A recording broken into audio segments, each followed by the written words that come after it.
शायद आप इस बात पर यकीन भी नहीं कर पाओ कि फुटबॉल खेलने वाले 12 बच्चे और एक उनका कोच 18 दिनों तक कैसे उन्होंने संघर्ष किया और कैसे एक गुफा के अंदर जिसमें बहुत सारा पानी भरा था अपनी जिंदगी को बचाया था, वरना खाना खाने के बगैर तो आदमी एक दिन भी जिंदा नहीं रह सकता है। मगर उन्होंने ऐसा कौन सा संघर्ष किया है कि जिसकी वजह से वो 18 दिन तक लगातार जिंदा रहे। जी हाँ दोस्तों, हम बात कर रहे हैं थाईलैंड के 12 बच्चे और एक उनके कोच की, जिन्होंने बहुत ही संघर्ष के साथ अपनी जिंदगी को बताया था। यह बहुत ही हैरान करने वाला मामला थाईलैंड से सामने आया है, जिसमें 12 बच्चे और एक उनका कोच, जिसका नाम एका पोल था, थाईलैंड की थेमलुआंग गुफा के पास फुटबॉल खेल रहे थे। उसी समय उनको ये अंदाजा नहीं था कि मौसम बहुत ज्यादा खराब हो जाएगा और वो बच्चे खेलने के लिए कुछ अपने साथ कुरकुरे वगैरह, चना चकली वगैरह लेकर जाते हैं और वो खेलते हैं। मगर उन्हें ये अंदाजा नहीं था कि आज का दिन उनकी जिंदगी का बहुत ही बदलाव वाला दिन होने वाला है। और ये दिन जो है, ये दिन उनको देश और दुनिया से अलग करने वाला दिन है। ये दिन उनकी जिंदगी का सबसे बड़ा संघर्ष वाला दिन है।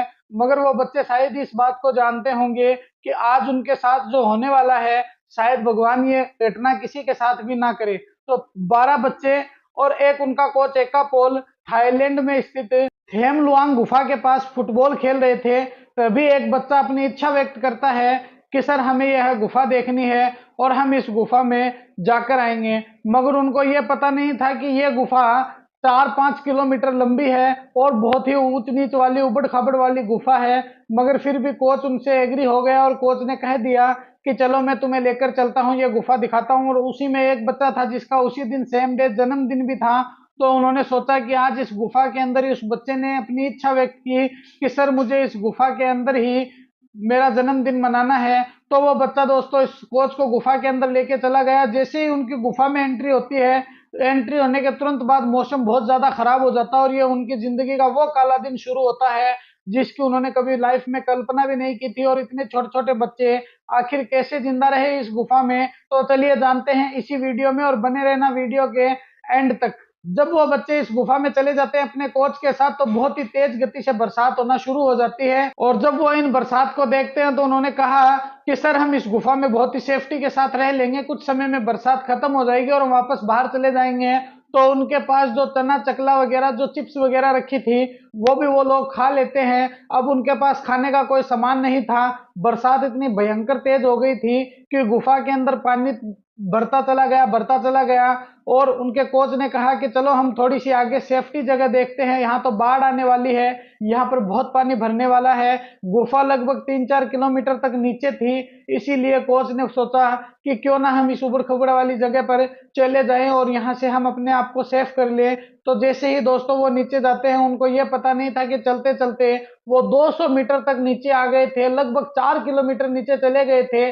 फिर दोस्तों उनको पता चला, कोच को, कि अब हम फंस चुके हैं। और उन बच्चों को भी पता चल गया था अब हम फंस चुके हैं। इसी जिंदगी की कश्मकश को बचाने के लिए वो उस गुफा में संघर्ष करने लगते हैं। और उनके कोच ने कहा था कि कुछ ऐसी जगह तलाश करो जो ऊंचाई पर बनी हो, ना कि नीचे, क्योंकि बाढ़ का पानी बहुत जल्द गुफा के अंदर प्रवेश करने वाला है, गुफा के अंदर आगे तक भरने वाला है और काफी समय तक ये पानी नहीं निकलेगा। तो दोस्तों उन्होंने एक जगह तलाश की जहां एक ऊंचाई की जगह थी और आजू बाजू में उनके पानी टपक रहा था। फिर दोस्तों वो समझ गए कि ये जगह हमारे लिए सबसे बेस्ट जगह है। यहीं पर इन्होंने क्या किया कि अपना डेरा बनाया और वहां पर 12 बच्चे और एक कोच बैठ गया।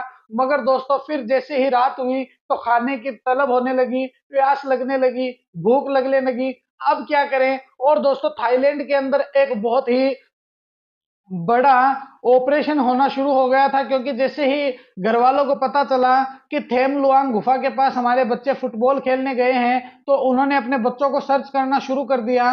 मगर जब वो सर्च कर रहे थे तो वो अच्छी तरह समझ चुके थे कि यहाँ पर अगर बच्चे नहीं है, इसका मतलब इस गुफा में बच्चे जा चुके हैं। और उन घर वालों को और पुलिस वालों को ये पता था कि गुफा में बच्चे गए हैं और ये गुफा लगभग 10 किलोमीटर लंबी है और 3-4 किलोमीटर ऊपर नीचे की इसमें तीव्र ढलाने हैं। तो दोस्तों वो क्या हुआ कि फिर वो पुलिस वालों ने एक सर्च ऑपरेशन किया और उन्होंने नेवी की एक टीम, दोस्तों जल सेना की एक बहुत ही बड़ी और एक्सीलेंट टुकड़ी को तैयार किया जो उस गुफा के अंदर चली जाए। मगर उस गुफा के अंदर जाने से पहले उनको यह सोचना था कि इतना ऑक्सीजन सिलेंडर है वो भी लेकर साथ में जाना है। और पानी इतना उस गुफा का गंदा था कि अगर वो चले जाते तो वो खुद को भी नहीं देख पाते थे कि क्या होना है।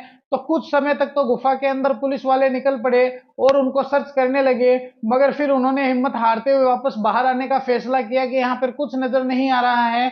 उनमें से एक बंदा ऐसा था जो वास्तविकता में उनको तलब थी कि हम इनको बचाएंगे, हम इनको अंदर रहने नहीं देंगे, और उस साइड वो बच्चे और वो कोच भूख से तड़फ रहे थे। तो कोच ने उनको योगा वगैरह अंदर ही कराना शुरू कर दिया था, जिससे कि उन बच्चों का दिमाग डाइवर्ट ना हो और वो बच्चे यह ना सोचे कि अब हम मरने वाले हैं। अगर उनके दिल में भय हो गया तो ये कंफर्म है कि ये बच्चों को कुछ ना कुछ होगा और ये बच्चे कहीं ना कहीं मर ना जाए या कहीं ना कहीं उनकी तबीयत ना बिगड़ जाए। तो कोच ने उनको कहा, बेटा तुम पानी पीकर टाइम पास करो, बहुत जल्द हमारे लिए कुछ मदद आने वाली है, इसीलिए तुम हिम्मत मत हारना। फिर उसके बाद दोस्तों बात बनती है और एक लड़का है और एक नेवी का ऑफिसर है, वो ये सोचता है कि मैं अंदर तक जाऊंगा और इनको बचाकर लेकर आऊंगा, रेस्क्यू करके लाऊंगा। तो दोस्तों वहां पर ऑक्सीजन सिलेंडर की कमी होना महसूस हो गई थी, फिर भी उस बच्चे ने, उस नेवी ऑफिसर ने हार नहीं मानी थी और 10 किलोमीटर अंदर गुफा के अंदर तक चले गए। तो वहां पर एक उन्हें ऊंचा स्थान दिखता है, ऊंचा टीला दिखता है, जहां पर 12 बच्चे और उनका कोच बैठा हुआ था और पानी पी रहे थे। तब उन्होंने देखा तो बोला कि ये रहे बच्चे, मगर उसको सबसे बड़ी प्रॉब्लम जो क्रिएट हो रही थी, उनको ये हो रही थी ऑफिसर को कि आखिर मैं 10 किलोमीटर इन बच्चों को लेकर कैसे जाऊं, क्योंकि ले जाने का कोई सामान नहीं है, बच्चे को तैरना आता नहीं है, तो फिर कैसे लेकर जाऊं मैं इनको। जो ऑफिसर बिना ऑक्सीजन के 10 किलोमीटर चल के उनके पास पहुंचा था, वो थाई नेवी सील का एक कमांडर था जिसका नाम था समन कुनान। ये समन कुनान वो बंदा था जिसने हिम्मत जुटाई थी सभी के हिम्मत हारने के बाद और उन बच्चों को ढूंढ लिया था। मगर दुर्भाग्य की बात यह हो गई थी कि उन बच्चों उस जो कमांडर था समन कुनार ने अपना दम तोड़ दिया था, और यह बात जब उनको पता चली उनके कोच एका पॉल को और उन बच्चों को, तो वो खुद को अपराधी महसूस करने लग गए थे कि हमारी एक गलती की वजह से आज एक जाबाज कमांडर ने अपनी जान गंवा दी है, हम तो इससे बड़े अपराधी नहीं हो सकते, हम तो उनके हत्यारे हैं, क्योंकि हमने ये गलती की थी, इस वजह से आज उनकी जान गई है। मगर दोस्तों फिर एक बहुत बड़ा ऑफिसर्स आता है जिसका माइंड साइंटिस्ट की तरह काम करता है, उन्होंने इसका जो रिजल्ट निकाला और कहा था कि इन बच्चों को हम एक ही तरीके से बचा सकते हैं कि इन बच्चों को एक इंजेक्शन लगाते हैं जिससे ना तो ये बेहोश हो, ना ये भ्रमित हो, ना उनका दिमाग डाइवर्ट हो, बल्कि उनका दिमाग सूना हो जाए और वो ये ना सोच सके कि भय क्या होता है, डर क्या होता है। उसके बाद उसका ये जो फॉर्मूला है दोस्तों काम कर जाता है और उस फॉर्मूले के आधार पर उन्होंने क्या किया कि अंदर अपनी नेवी को ले जाकर ऑक्सीजन सिलेंडर के साथ ही उन बच्चों के पास पहुंच गए, और उन बच्चों को जब उन्होंने देखा तो उन कमांडर की भी रूह कांप गई, उनके रोने जैसी हालत में हो गए थे, और उनको देखकर, उनकी इतनी बुरी हालत देखकर वो भी अफसोस करने लगे थे कि आखिर इतना संघर्ष इन बच्चों ने किया कैसे कि 17-17 18-18 दिन तक ये बच्चे पानी पीकर जिंदा रहे, और उन बच्चे के हौसलों को भी उन्होंने सलाम किया। और फिर दोस्तों उन्होंने उस बच्चों को इंजेक्शन लगाया, और इंजेक्शन लगाने के बाद वो बाहर,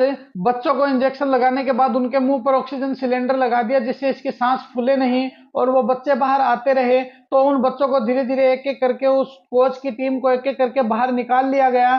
फिर जब उस कोच से मीडिया वालों से मुखातिब हुए और मीडिया वालों को पूछा गया कि आखिर आप इतने कैसे हुए, मीडिया वालों ने जब उस कोच से पूछा तो उन्होंने कहा था कि मेरे बच्चे इतने जाबाज थे कि उनके दिमाग में एक ही बात सेट थी कि कल इस बाढ़ का पानी खत्म हो जाएगा और हमें बचाने के लिए कोई ना कोई आ जाएगा, मगर हमें यह पता नहीं था कि 18 दिन तक आज हमने जो संघर्ष किया है, ये पानी निकलने वाला नहीं है, बल्कि ये पानी तो हमारी जान लेने वाला था अगर इन बच्चों में हिम्मत ना होती। तो दोस्तों इससे एक प्रेरणा मिलती है कि जब भी आप कहीं भी जाओ तो अपने माँ बाप को बताकर जरूर जाओ।